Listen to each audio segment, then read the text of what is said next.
Hello, my dear kids. This is Chetan sir. Good afternoon, everybody. Today, I'm going to start with the lecture number 2, where the chapter number is 4. And the heading of this chapter is Motion in a Plane.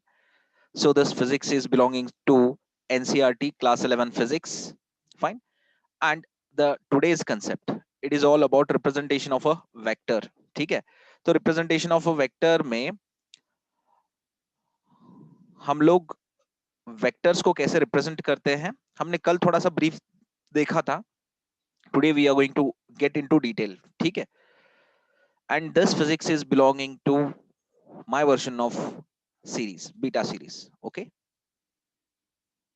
Good morning Sanket. So listen up my dear kids. So representation. ठीक है. Representation of a vector. ठीक है बच्चों. तो vector तो आपको पता है वेक्टर क्या होता है. Vector is a quantity, is a quantity which is having both magnitude, है ना. वेक्टर के पास क्या होता है बच्चों. Magnitude as well as direction, both. So graphically we are going to represent this vector called quantity. ठीक है ना. तो ये जो क्वांटिटी है ना वेक्टर वाली, हम ग्राफिकली इसको रिप्रेजेंट करते हैं. So to represent this we need symbols. हमको सिंबल चाहिए. ठीक है. So first of all graphically हम इसको कैसे रिप्रेजेंट करते हैं. By this arrow mark. ठीक है. चलो. तो इसको क्या करते हैं. We are going to put a dot at the tail. इसको हम टेल बोलेंगे. ठीक है. And this is called as head. Head will be carrying arrow mark and tail will be carrying dot. So where tail is nothing but it is origin of a quantity. ठीक है.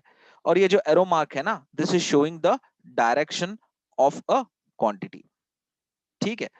And the distance showing the magnitude. ठीक है. तो distance ये कितना भी हो सकता है. It is not specific but it shows magnitude. अभी ये मैग्नीट्यूड क्या होता है. Magnitude will be divided into two parts. One is numerical value, NV करके दिखाया मैंने, numerical value. And another one is unit. It may be SI unit or it may be any other standard unit. ठीक है. SU, कोई भी standard unit. Okay. So head to tail method I will tell everything in detail my dear kids. मैंने कल आपको सिर्फ brief चीज बताया था चीजों के बारे में. ठीक है. Okay. This is the representation of a vector. Now to represent the magnitude in general. ठीक है. To represent the direction of this vector, तो मैं क्या करूंगा. ओरिजिन पॉइंट को O करके बोलूंगा. And for this arrow arrow tip, इसको मैं बोलूंगा A. Okay. What is that. A.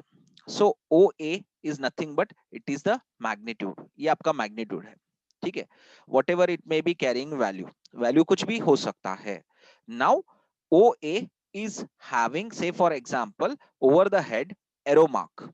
अगर इसके हेड पे एरो मार्क है तो मैं क्या कहूंगा बच्चों. It is called as vector quantity. Are you getting my point और not my dear kids. Vector quantity. तो अभी ये जो वेक्टर क्वांटिटी है ना OA, so OA is having some value small a, say for example अगर मैं इस पे एरो मार्क डालूं, so this is called as the representation of vector quantity. है ना. तो मैं बजाय OA वेक्टर के I will right vector A. Sir, if I write vector OA, is there any problem? No, my dear kids. Physics में mathematics को इसलिए use किया जाता है more and more just to simplify the concepts, just to simplify the aspects of physics. तो physics के जो भी aspects रहेंगे तो उसको simplify करने के लिए हम लोग क्या करते हैं. mathematics को यूज करते हैं. ठीक है. Over simplification is the need of hour in physics. है ना. तो मतलब जो ओवर सिंप्लीफिकेशन ज्यादा करते हैं हम किसी भी चीज को इजी करते हैं, तो वो नीड ऑफ आवर है फिजिक्स में, मतलब वो रिक्वायरमेंट है. Okay. Fine. Now when you write arrow mark my dear kids, जब आप एरो मार्क को यूज करते हो तो आप एरो मार्क को ऐसे यूज करते हो ना. ठीक है. तो what you are saying here, same vector मैं यहां पर रिप्रेजेंट कर रहा हूं. कैसे. Vector A. तो अगर हम ऐसे लिख रहे हैं, इसको लिखने के लिए मैंने एक आपका टेल दिखाया और आपका एक हेड दिखाया. Now, when I'm writing a graphical representation of any vector, so I will use convention. तो कन्वेंशन इसलिए यूज करना चाहिए क्योंकि we used to say that either the direction is positive direction or negative direction, although there will be one dimensional change into this graphical representation of vector. तो vector से आप क्या करते हो, यहां पे जो एक आपको एरो मार्क दिखाई दे रहा है, there is a possibility of moving in two direction, although this is having one dimensional quantity, but it will be carrying to possibilities, एक आगे तो बढ़ सकता है या पीछे जा सकता है. So the convention is left to right. इसीलिए आप जब मैथमेटिक्स में लिखते हो then you should write LHS is equals to RHS. मेरी बात समझ में आ रही है? सो मैथमेटिक्स में जब LHS is equals to RHS लिखते हो, so same thing you are using into the physics. whatever the motion is taking place, you need to show up from left to right only. कोई भी motion हो, ठीक है. तो left to right क्या होता है बेसिक, ये आपका पॉजिटिव डायरेक्शन है. So plus X and you are going to take this as origin. ये आप इसको ओरिजिन करके लेते हो. अगर इस डायरेक्शन में कोई मोशन हो रहा है, so you are showing it as a minus X, means you are moving in the negative X direction. तो यहां पे दो डायरेक्शन की पॉसिबिलिटी यहां पे बताते हो, means there will be variation into two possibilities, although it may be one dimensional quantity. But when we'll come to the motion in a plane chapter, तब क्या होता है पता है बच्चों, motion in a plane chapter में you can use different types of motion. For example, displacement, position, speed, acceleration, velocity, ये सारे जो quantities है ना, you can show these types of motion into different coordinates. आप दिखा सकते हो. So क्योंकि when you're talking about motion in a plane, it will be not moving into single coordinate, it will be moving into two coordinates. If the motion is taking place into the space, then you are showing the motion is moving into three coordinates. मेरी बात समझ में आ रही है बच्चों? Okay, so like this, इसके लिए हमें क्या करना पड़ता है, vector is very much necessary, and with the vector we need a help of frame of reference. Frame of reference इसलिए चाहिए जिसमें आप टू कोऑर्डिनेट्स को दिखा सकते हो, थ्री कोऑर्डिनेट्स को दिखा सकते हो. So you can simply mark types of motion into two coordinate system or three coordinate system by using or by taking the help of what, vectors. ठीक है. मोशन इन स्ट्रेट लाइन में चल गया, वहां पे पॉजिटिव डायरेक्शन रहा करता था, नेगेटिव डायरेक्शन रहा करता था. But in case of motion in plane you need a vector as well as two coordinate system और थ्री कोऑर्डिनेट सिस्टम. ठीक है, चलो इतना तो पता चल गया कि कैसे रिप्रेजेंट किया जाता है, रिप्रेजेंटेशन ऑफ वेक्टर को. And another thing my dear kids, मैं थोड़ा सा डिफरेंट टाइप में आपको मैग्नीट्यूड्स दिखाता हूं. So when you are writing a graph of a vector, ठीक है, तो आपने बोला इसको ओरिजिन और इसको बोला हेड. तो vector OA is nothing but it is a vector, vector quantity. अगर मैं इसी को ऐसे लिखूं, if I write like this, so this is not vector, इसको वेक्टर नहीं बोला जाएगा इस सिंबल को. This is called as magnitude of vector. इसको क्या बोला जाएगा, मैग्नीट्यूड ऑफ अ वेक्टर, मतलब वैल्यू कितना है. ठीक है. Say for example displacement is taking place 20 metre, तो आपने 20 मीटर इसको इक्वल लिख सकते हो, means the magnitude of the displacement of a quantity into positive x direction is 20 metre. So 20 is nothing but numerical value है, meter is nothing but standard unit है ना. So like this. तो ये तो आपका मैग्नीट्यूड हो गया. तो क्या सर मैग्नीट्यूड सिर्फ ऐसे ही रिप्रेजेंट करते हैं या ऐसे भी रिप्रेजेंट करते हैं, OA, या you can write 20 metre. So this is also magnitude, ये भी आपका मैग्नीट्यूड है, ये भी आपका मैग्नीट्यूड है. Means by two means you can represent. Sir अगर हम इसको ऐसे कर दें, so this will be not magnitude, so this will be a vector carrying its direction. ठीक है, ओके. सो मेरी बात आपको क्लियरली समझ में आ रही है बच्चों?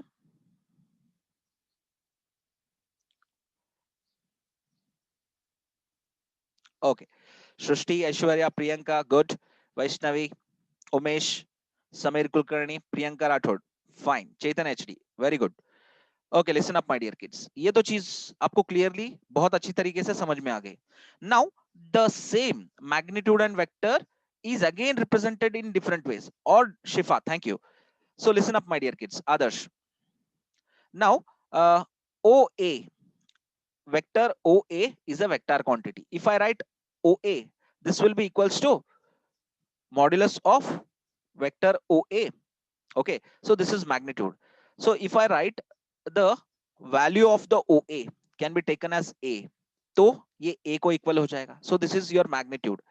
ये क्या है? एक सिंपल लेटर क्वांटिटी है. So you are representing magnitude. ठीक है. नाउ से फॉर एग्जांपल ये ए है. अगर किसी बुक में आपको ऐसा डार्क स्मॉल ए लिया गया है, try to understand my point my dear kids.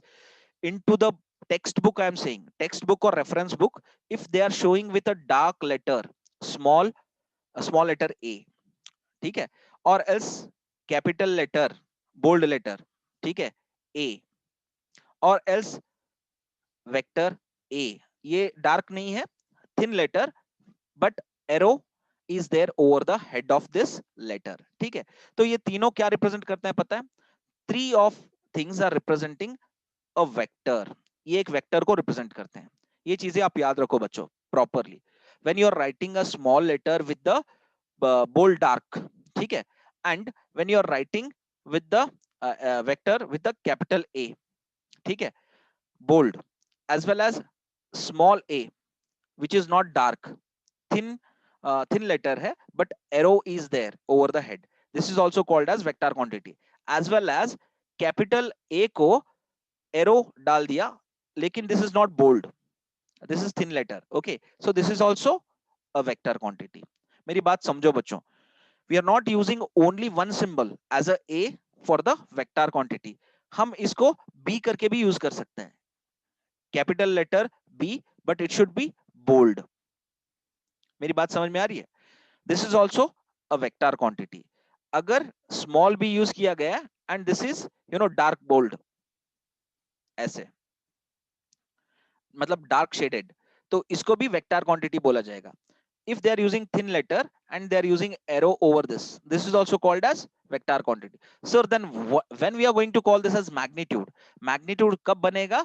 जब आपने b को यूज किया है with the vector and you are using modulus sign. So that is called as what?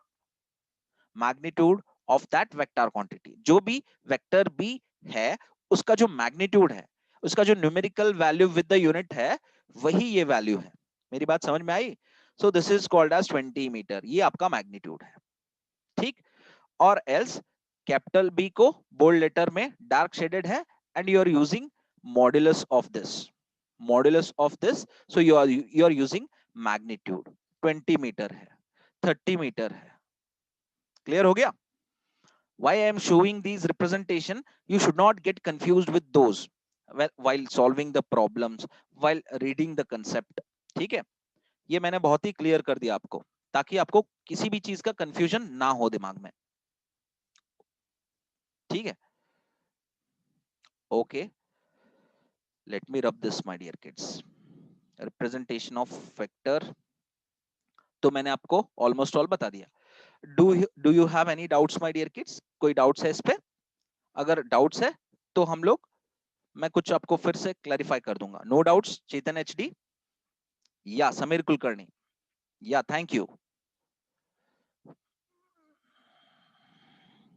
Vaishnavi Math, thank you. Sumit, Priyanka Rathore, Pari Jain, very good.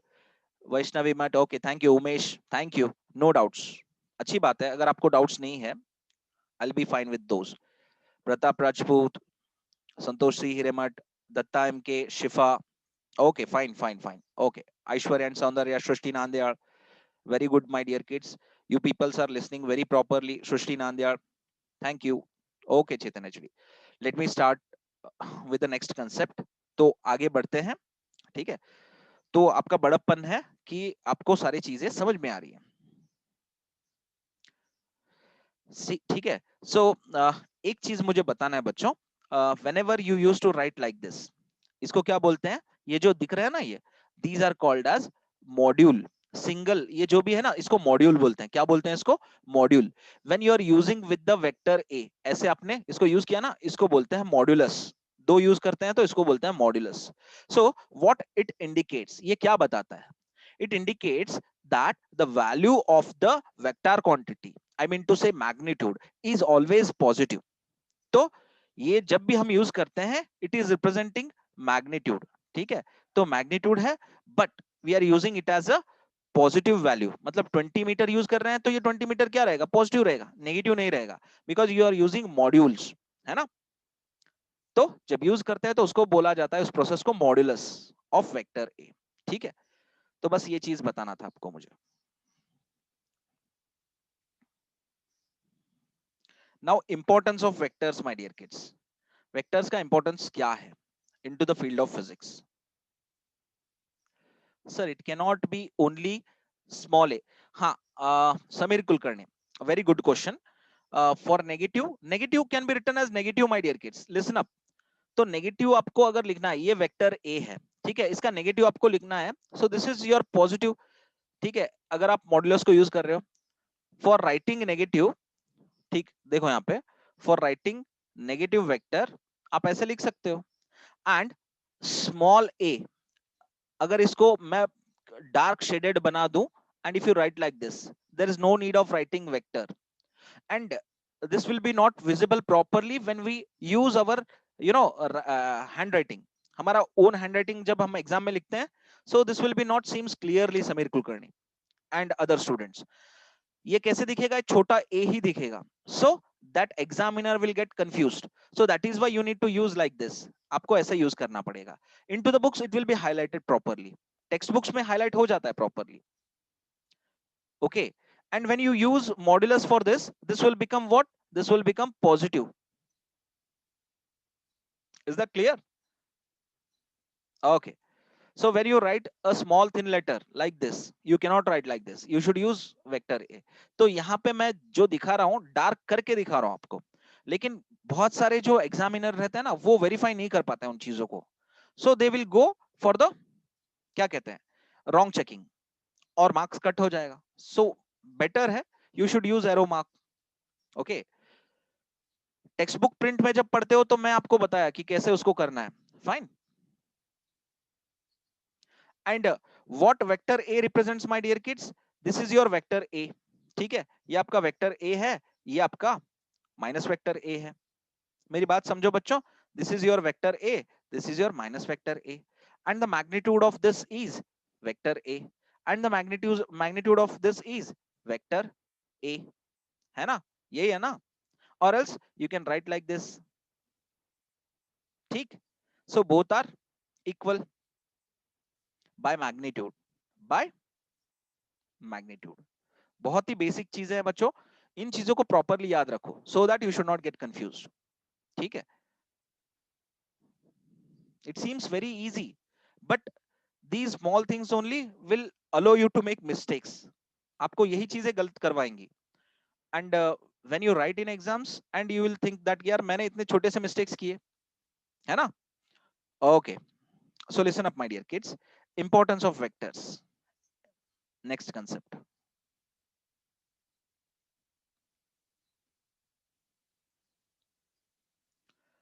so importance of vectors in physics क्या है?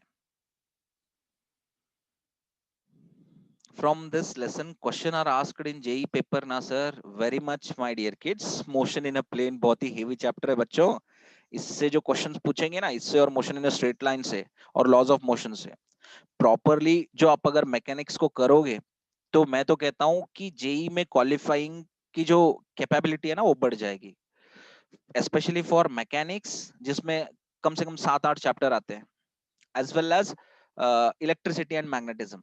ठीक है, starting के 8 chapters in second year, these two are very much important to get qualifying into JEE Mains. इसीलिए content को बहुत अच्छे तरीके से समझो। ठीक है, सो फर्स्ट इंपॉर्टेंस को देखेंगे बच्चों, क्या है। अभी एक बात बताता हूं, many laws, many laws, laws of physics, है ना, जिसमें समझो कि आपने न्यूटन्स न्यूटन्स सेकेंड लॉ को यूज किया। ठीक है, न्यूटन सेकेंड लॉ को यूज किया या न्यूटन थर्ड लॉ को यूज किया। अभी न्यूटन थर्ड लॉ या न्यूटन सेकेंड लॉ को यूज करने के लिए you need to highlight first of all statement, है ना, as well as you need to highlight the example, लंबा चौड़ा। ठीक है, अभी मैं बोलूंगा Newton second law. Newton second law क्या है सर? न्यूटन सेकेंड लॉ ये है कि कोई ऑब्जेक्ट है, वो वो आ, उसका जो मोमेंटम है वो किस डायरेक्शन में रहेगा, जिस डायरेक्शन में आप फोर्स का अप्लीकेशन करोगे। ठीक है ना, ये मैंने फोर्स की एप्लीकेशन करी, ठीक है, so force will be having in this direction, so momentum will be having in this direction. ठीक है, मतलब मोमेंटम किस पे डिपेंड करेगा? एप्लीकेशन ऑफ फोर्स पे। तो जिस डायरेक्शन में फोर्स जाएगा उसी डायरेक्शन में मोमेंटम जाएगा, बस यही है और कुछ नहीं। This is Newton second law. तो इतना सारा बोलने के लिए आपको स्टेटमेंट बोलना पड़ेगा, डायग्राम दिखाना पड़ेगा। Instead of that if I use vectors, so this is your application of force, and this is your application of force, wait, इस पॉइंट पे। तो मैं क्या करूंगा, मोमेंटम भी इसी डायरेक्शन में रहेगा, बस मैंने ग्राफिकली बता दिया।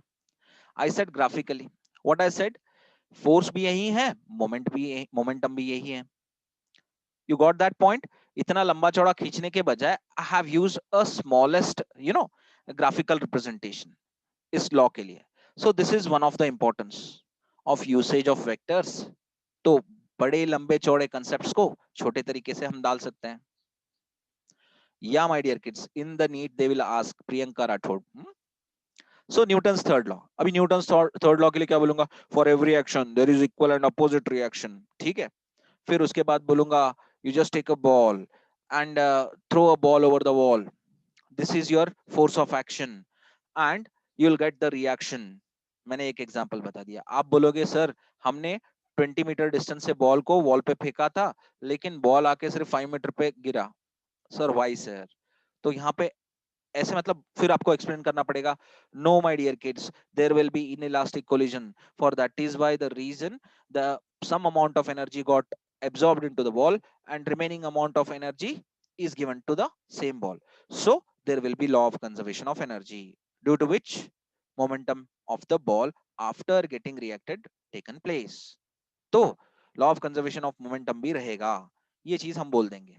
ठीक है, सो इससे तो दिमाग में कुछ जाएगा नहीं। क्या बोल रहे हैं सर, पता नहीं, what is saying. Going okay,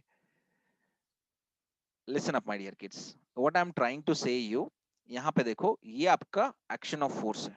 ठीक है, ये आपका एक्शन ऑफ फोर्स है और ये आपका फोर्स ऑफ रिएक्शन है। ठीक है, तो मैंने इसको ऐसे अपोजिट किया, जैसे महाभारत या रामायण के क्या होते हैं, एरो, एरोज होते हैं ना, so I did like that. Are you getting my point my dear kids?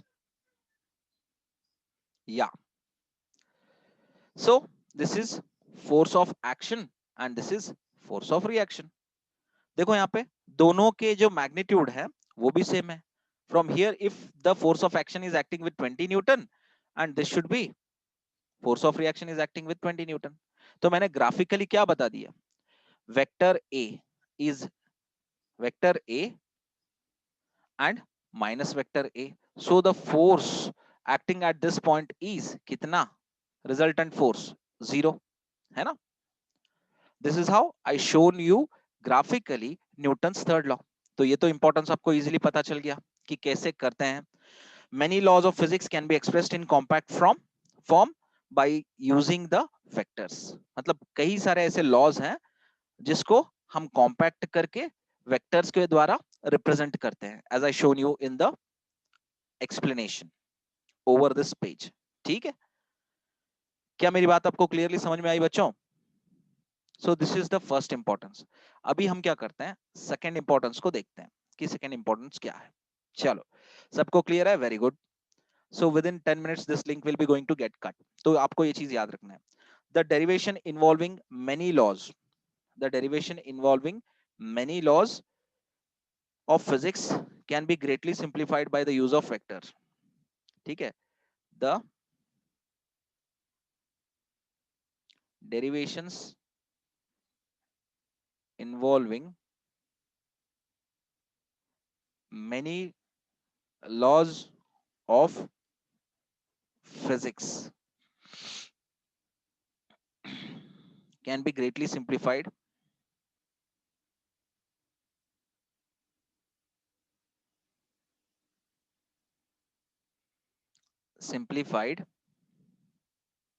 by the use of vectors.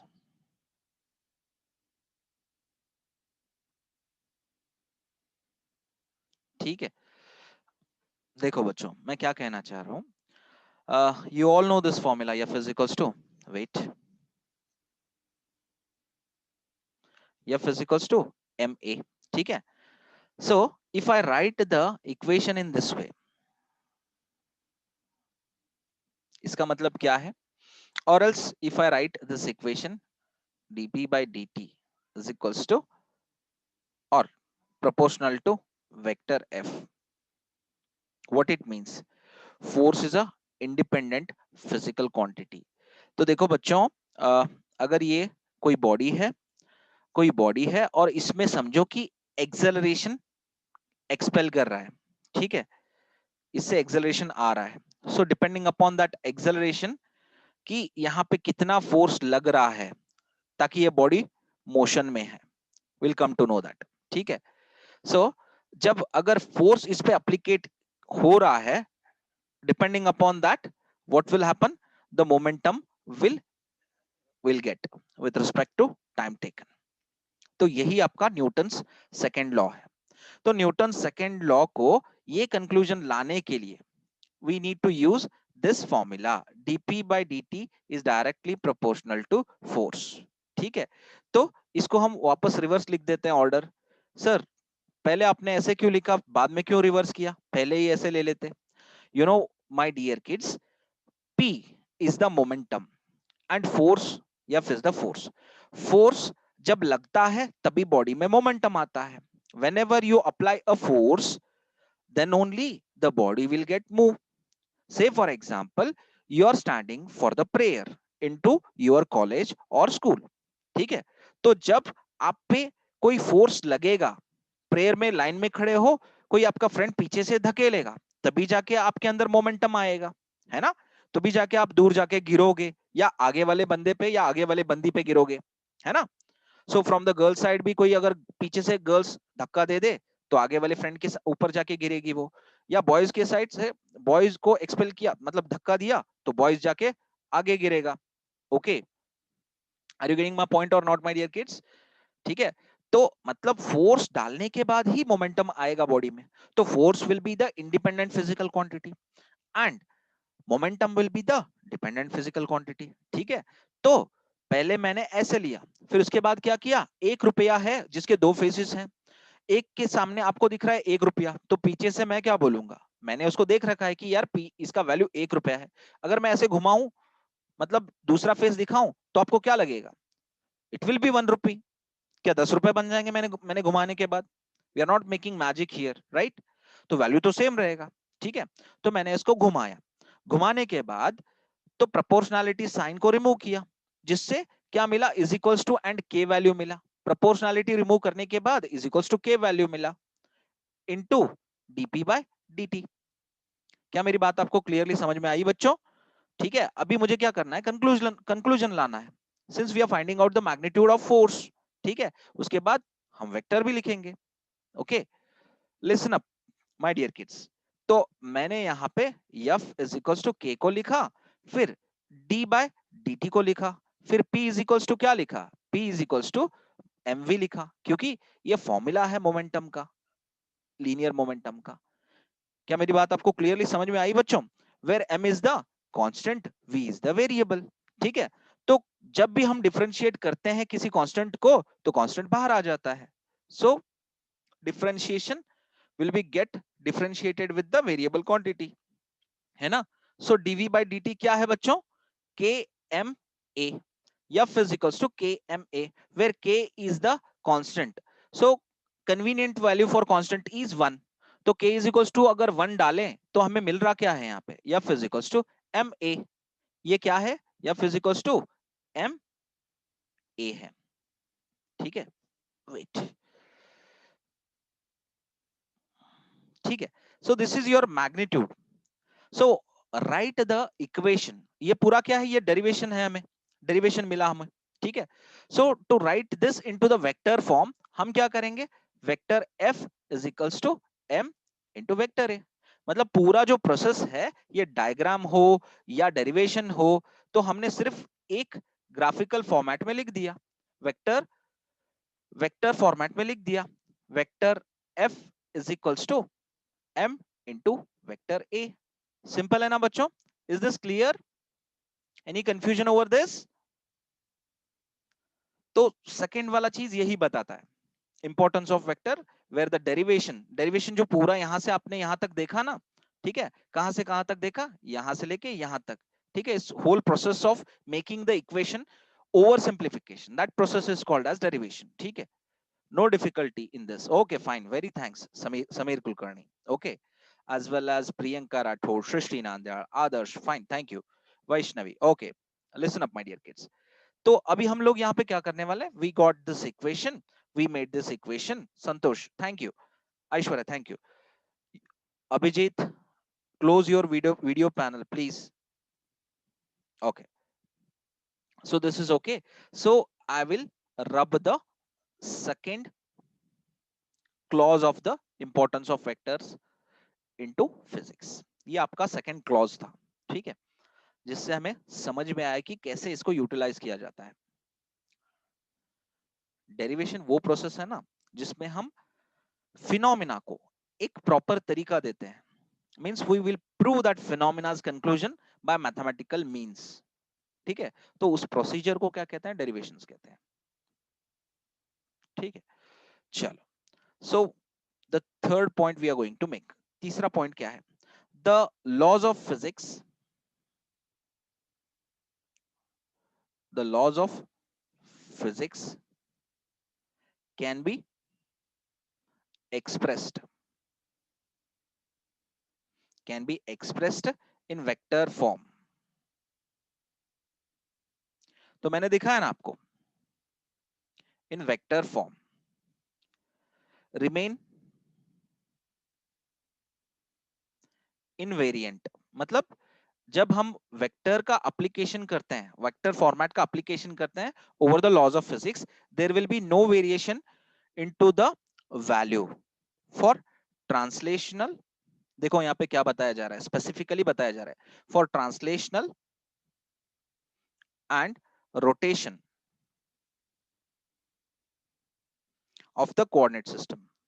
मतलब कोई भी अगर क्वांटिटी आप ले रहे हो, ठीक है, जहां पे आपके लॉज फिजिक्स के लग रहे हैं, say for example see my dear kids, this is two coordinate system, ये आपका क्या है, this is two coordinate system, okay.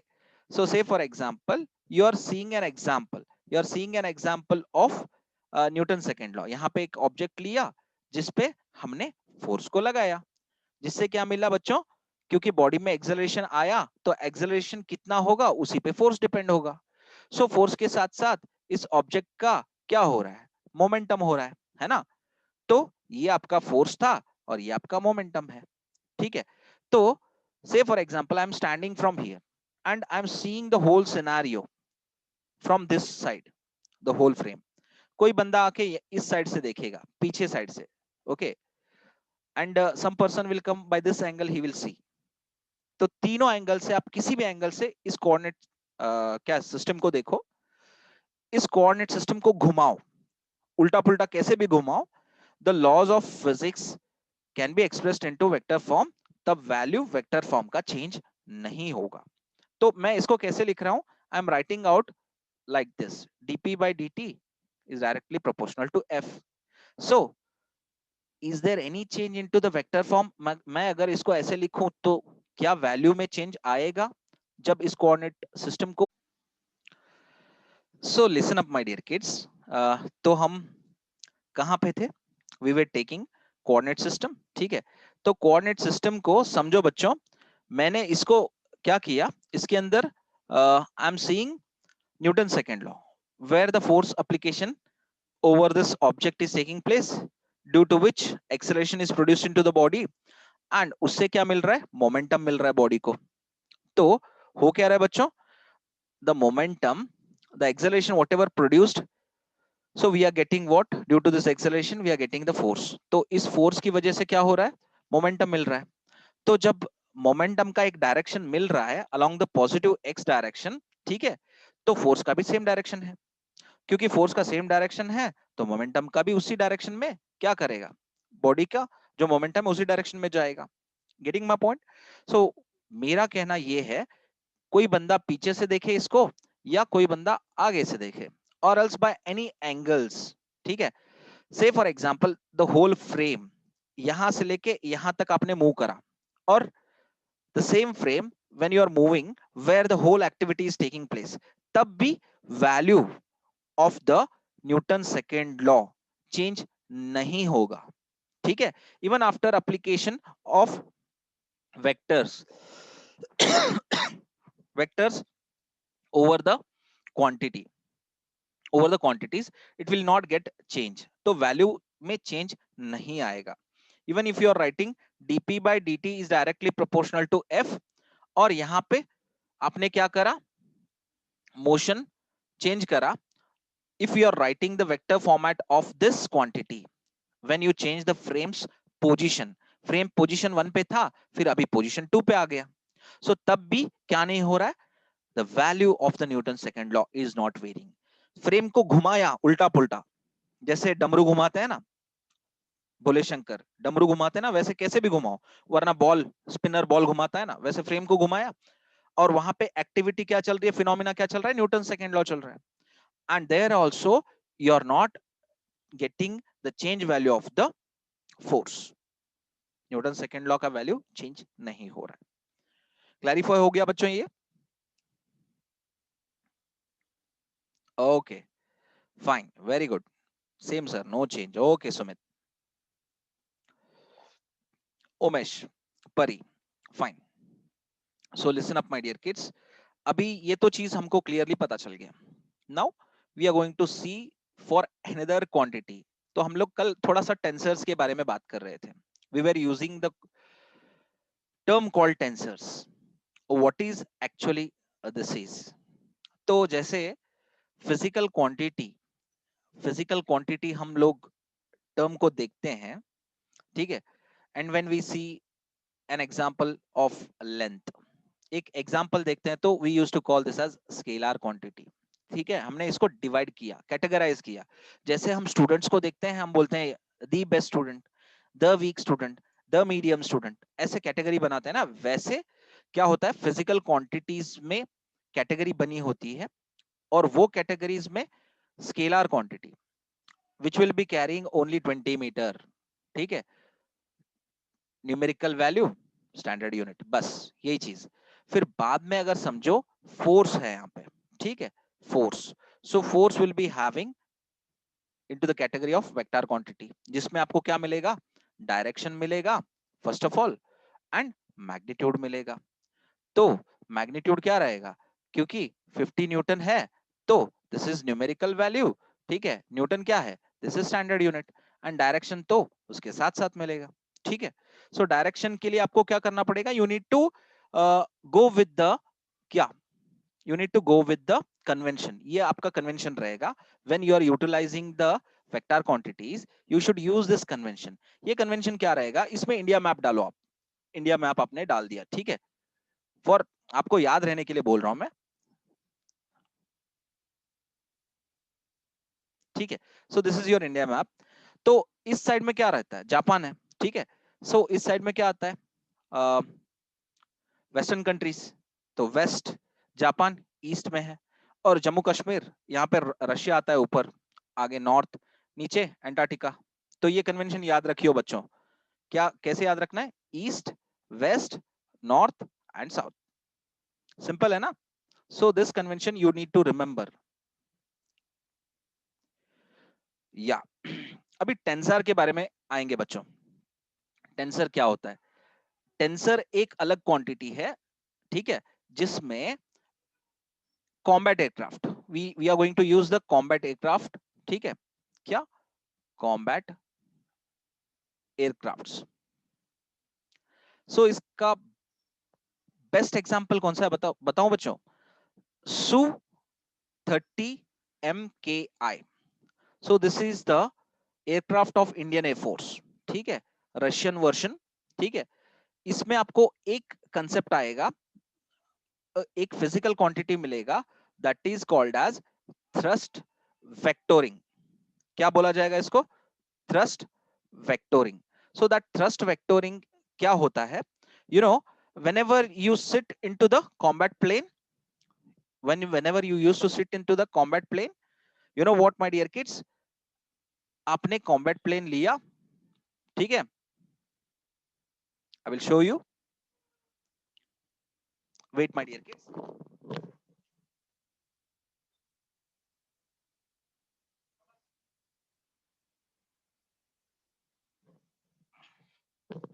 So whenever you take an example of combat planes, ठीक है, तो combat planes के लिए आपको क्या लेना पड़ेगा? उसका हल लेना पड़ेगा, hull of the aircraft, ठीक है। So if this is your hull of the aircraft, तो इसको थोड़ा सा उसी तरह का पोस्चर देते हैं, so that I can make you understand properly everything. So this is your cockpit, है ना, and fins we are going to take.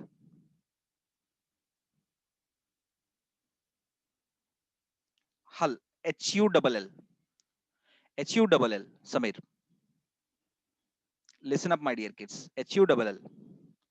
So this is say for example Sukhoi, Sukhoi plane, ठीक है, ये आपका Sukhoi plane है, Sukhoi 30 MKI, okay.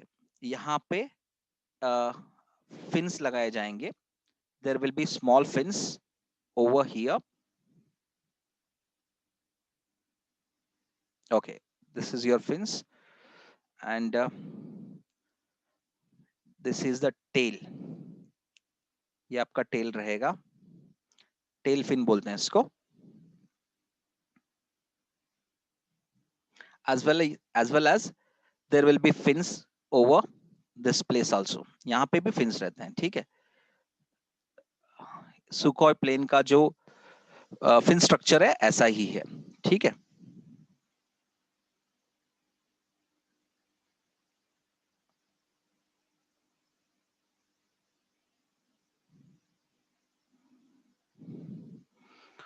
इधर तो पीछे का ये जो छोटा वाला फिन है ना, ये नहीं दिख पाएगा, but still I will try to manage these things, देखेंगे क्या होगा वैसे। चलो ठीक है, यहाँ पे बन गया वैसे भी, okay. So this is, missile भी लगा दो सर सुमित, मिसाइल भी लगा दो, चलो लगा देते हैं, दिक्कत क्या है उसमें थोड़ा सा मजा आएगा ना देखने में। सर आपने यहाँ पे इंडियन एयरफोर्स को लाके ही खड़ा कर दिया,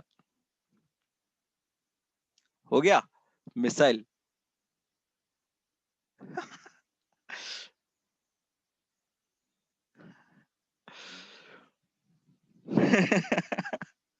सो this is your Indian air force, ठीक है, ये आपका सू 30 MKI है। सर आप क्या दिखाना चाहते हो इसमें? Okay, so let me tell you one thing my dear kids, यहाँ पे पीछे आते हैं ट्विन इंजन्स, ठीक है, दो इंजन्स, ठीक है, दो इंजन्स के नोजल्स आते हैं, okay. So this nozzles will be going to thrust the fuel, fuel burning, ठीक है। तो फ्यूल बर्निंग का जो थ्रस्ट है ना, यहाँ पे पीछे ऐसे पुश किया जाएगा, ठीक है। तो इससे क्या मिलेगा? इस थ्रस्ट से you will get the force, you will get the force to push this aircraft into forward direction, ठीक है। आगे बढ़ने के लिए आपको पहले तो पीछे पुश लगाना पड़ेगा, ठीक है। so this push is nothing but thrust। अगर समझो कि ये पुश सिर्फ स्ट्रेट लाइन में है तो ये सिर्फ थ्रस्ट कहलाएगा। नाउ से for example, for every instant if I change the direction, मैंने इसका डायरेक्शन चेंज कर दिया, ऐसे ऐसे कर दिया तो क्या होगा? ये ऐसे और ये देखो ऐसे कर दिया, तो इसका पुश किधर मिलेगा बताओ? Tell me in which direction the push you will get? You are going to get the direction of push is this, ठीक है। तो direction of push you will get due to the thrust. तो देखो यहाँ पे बच्चों, I have change the direction of quantity called thrust. इसको बोलते हैं थ्रस्ट वेक्टोरिंग, मतलब मैंने डायरेक्शन चेंज कर दिया, थ्रस्ट वेक्टोरिंग, ठीक है। So due to which you will get the resultant, आपको रिजल्टेंट मिलेगा। कौन से वाले डायरेक्शन में रिजल्टेंट मिलेगा? इस वाले डायरेक्शन में। मींस तो जो भी एयर का प्रेशर है ना, ये कहां पे पड़ेगा? विंग्स पे पड़ेगा, जिससे जो रिजल्टेंट हमें मिलेगा वो एयरक्राफ्ट इस डायरेक्शन में जाएगा। You just see here into this direction. मैंने क्या किया यहाँ पे? Simply see here, I am simply shifting this vectors here. देखो यहाँ पे किस डायरेक्शन में जा रहा है, देखो। Are you getting my point my dear kids? 90 degree. तो ये डायरेक्शन ऐसा होगा, ये डायरेक्शन ऐसा होगा। Is that clear? For every action there is equal and opposite reaction. Newton third law लगा यहाँ पे। कुछ दिमाग में पड़ा, पल्ले पड़ा? Yeah Sumit, good. Adarsh, Sameer Kulkarni, okay. Vaishnavi, Pari, Priyanka, Sanket, Srishti, Datta M K, Pratap Rajput, Srishti Nandyal, Aishwarya and Soundarya. Yeah this is how I need to explain the physics concept in a very interesting way. तो ये चीज मैं ट्राई करता हूँ ऑलवेज। मिसाइल गिर गया sir, missile will not be गिर गया my dear kid. You should lock the target.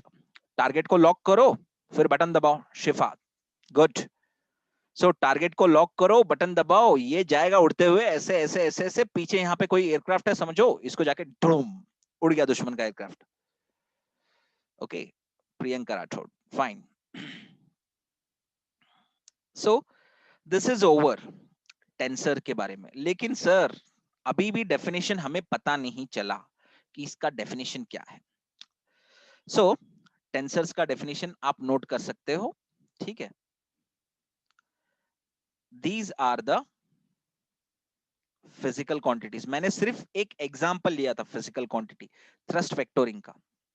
Thrust वेक्टोरिंग का क्या पानी, फ्लोइंग वाटर को हम टेंसर बोल सकते हैं? फ्लोइंग वाटर के वेलोसिटी को क्या टेंसर बोल सकते हैं? These are the physical quantities.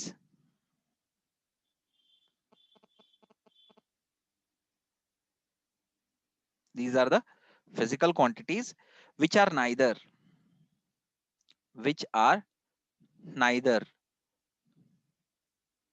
scalar nor vectors, ठीक है। तो टेंसर्स क्या है? ना तो ये स्केलर्स हैं और ना ही वेक्टर्स हैं। Sir it repeat in 6th chapter also, okay, no issues, हो सकता है। देखो बच्चों, बेसिकली ये चीज है क्या पता है आपको? स्केलर्स मतलब, नाइदर स्केलर्स मतलब मैग्नीट्यूड। मैग्नीट्यूड जब स्केलर के बारे में बात करते हैं वहां पे क्या होता है? It will be going to change in a very uniform mode और एल्स नहीं। But when it comes to the tensor, magnitude भी क्या होगा एयरक्राफ्ट पे? देखो यहाँ पे क्या होगा, यहाँ पे पुश अगर ज्यादा रहेगा तो एयरक्राफ्ट भी ज्यादा घूमेगा, पुश कम रहेगा तो एयरक्राफ्ट कम घूमेगा। मेरी बात समझ रहे हो? सो with respect to the magnitude variation of the push force, तो उससे क्या होगा? This is force of action, ठीक है, and this is force of reaction. तो उससे क्या हुआ? आपको एक रिजल्टेंट फोर्स मिला। तो रिजल्टेंट फोर्स ज्यादा कम किस पे डिपेंड करेगा? पुश पे डिपेंड करेगा, पुश फोर्स पे, ठीक है। तो उसके लिए मैं क्या कहना चाह रहा हूं, तो मैग्नीट्यूड में बहुत ही मतलब वेरिएशन आता है instantly, and also there will be change in the direction. मतलब अगर डायरेक्शन फिक्स नहीं है तो वो वेक्टर भी नहीं है, ना तो ये स्केलर है ना ही वेक्टर है। समझ में आया कुछ? ओके, तो बार बार इंस्टेंटली चेंज करता है ये, ठीक है। They have no specified direction, they have, क्योंकि वेक्टर इसलिए नहीं है, they have no specified direction. कुछ दिमाग में गया बच्चों? आइडिया क्या है? क्योंकि वेक्टर्स में तो स्पेसिफाइड डायरेक्शन होता है। Okay, it can have different value in different direction. मैंने क्या बताया, it can have different values, variation करेगा ना इन डिफरेंट डायरेक्शन। ठीक है,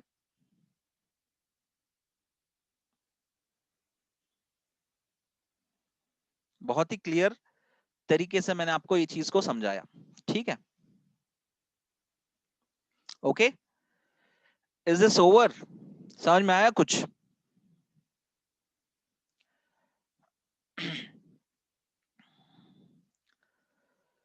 तो एक काम करते हैं बच्चों, एग्जाम्पल भी लिख डालते हैं। Moment of inertia, moment of inertia मतलब ये रोटेशनल मोशन के बारे में बात करता है। सो रोटेशनल मोशन में क्या होता है, the moment of inertia's value will be going to change at every instant. तो डिफरेंट डायरेक्शन में डिफरेंट वैल्यूज बैठता है इसका, और डिफरेंट पोजीशंस पे डिफरेंट मैग्नीट्यूड बैठता है। So this is one of the example. And also stress, stress कहां पे पड़ेगा सर, स्ट्रेस कहां पे पड़ेगा सर? यहाँ पे आपको ये चीज दिखाई दे रही है बच्चों, see here what I am trying to show. यहाँ पे जो ये आपके विंग्स दिखाई दे रहे हैं एयरक्राफ्ट के, तो जैसे जैसे घूमेगा उस पे जो स्ट्रेस पड़ेगा ना, एरिया पे जो प्रेशर पड़ेगा ना, that is called as stress. Force per unit area, that is called as stress. तो स्ट्रेस ज्यादा कम होगा। Thrust is also example, thrust vectoring, thrust एक पर्टिकुलर डायरेक्शन में होता है बच्चों। Let me make you clear, thrust will be in particular direction. तो थ्रस्ट जो है ना वो एक वेक्टर क्वांटिटी हो जाती है। थ्रस्ट वेक्टोरिंग जो है ना, that is called as tensor. हाँ, Sameer Kulkarni with the exclamation sign, समझ में आया सर? बस करिए सर, समझ में आ गया हमें। कोई समझाओ यार सर को, हमें समझ में आया, हम उतने भी बुद्धू नहीं है।